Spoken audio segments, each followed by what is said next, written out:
we know that these are all related. So right now we kind of want to just know what the context is.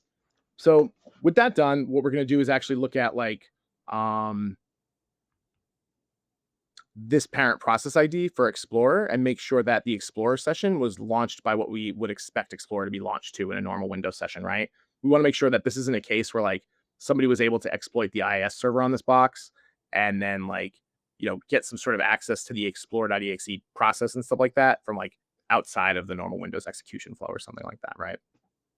So like grab the parent process ID, 542. 572. Ooh, 572. Well, that's why I copy paste. Yeah, of course.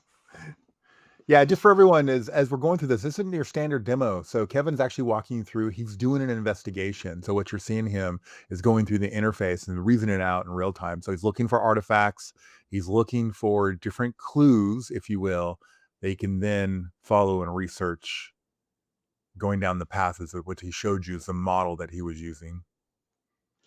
So here it's actually great because like I think does the original Windows log include it? I think it does. But like you can see here, right? Like they fielded it out, so you already know like the parent image that like launched this process was user init.exe, which is like actual normal for a like interactive or like console login. So especially that makes sense if it's a like a VM product, right? And somebody's like using like Spice or something like that to access it. You would also see that type of log. So again, that's why it like could look like it's an interactive logon, but it's really not. It's not somebody sitting in the office in front of the keyboard. Which again, like if you think about it, like a Windows server makes sense, right? Like how many actual Windows servers are connected to a monitor, right? Like that's not Right. a thing. You're going to log in through a terminal session or remote session or something. Yeah, absolutely not a thing. So I just want to make sure we're okay on time before we. We got about 15 minutes before, We got 2 minutes for you to wrap. Okay. So we have the process ID. Do we have this all in our investigation? No. But the cool thing is you can go over to like the investigations, right? Investigation manager under the analysis. Boom, boom, boom. And right, like you're actually getting like the summary of the events. So like it's building this timeline out for you. So you don't have to look at like, right, like that's the hardest part is taking like all these really long events and then summarizing like the timeline of what's going on. And like right here, it's doing that for you, which I think is like super helpful and stuff like that. But from that, you could also do things like visualize. You could add comments to your investigation. Obviously, like change the priority and stuff like that. You could download all the contents. So what's visualize do? Yeah, so this actually gives you like a visualization of your timeline for like what's going on. I think I've accidentally destroyed it by scrolling way too far to the left. What it do is actually show you like the logs, like across, like when the individual log points ran. I think because I'm sharing my screen, it's not looking too great right now. But like you'll be able to see like this event happened before this event happened before this event, right? Okay, so a time ordered sequence of the events that are happening helps Yeah. you view the investigation. Yep. So we also know like one thing that we're not sure of is we know like so let's go back to that diamond model. Do we have it right?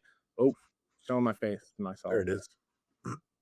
So if we go back to the diamond model, right? Like already we know like the capability that they're using living off the land tools. We know that they're using PowerShell. We know they're using command prompt, IP config. That's not super specific itself.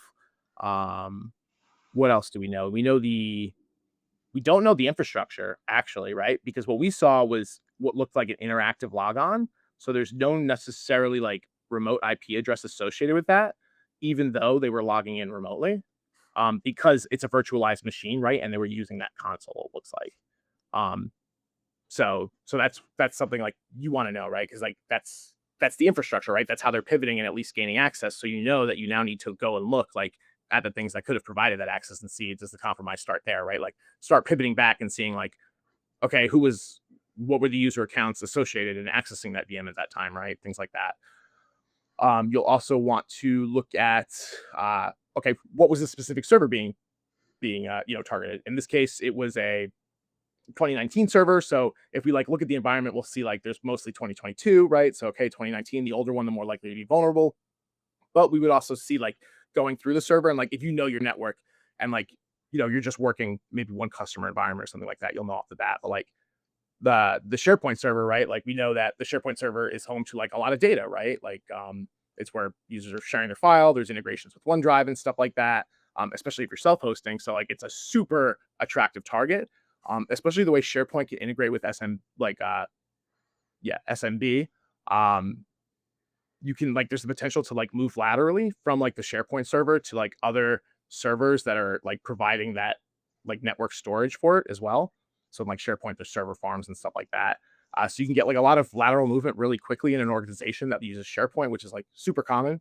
And like start getting access to essentially where all the juicy data is living, right? So like we know it's a good victim. Um, and then like let's say we take all these TTPs, let's say like we find something unique, right? Like the unique hash, or we find like especially if it's something like an interactive operation, you're going to see like slight differences in how people are operating, right? Like, so you might see like, somebody likes to pipe to T, whereas like another person likes to redirect to a file and then do something else, right? Like, um, and that'll help you actually be able to like when you look at the really advanced nation states and stuff like that, and like some of the reporting that's come out by like Microsoft, right, who has purview across like all the Windows devices in the world, tracking China and stuff like that. And you'll see like there's specific like tradecraft associated with specific groups. And of course, like we already know, specific capabilities associated with specific groups as well.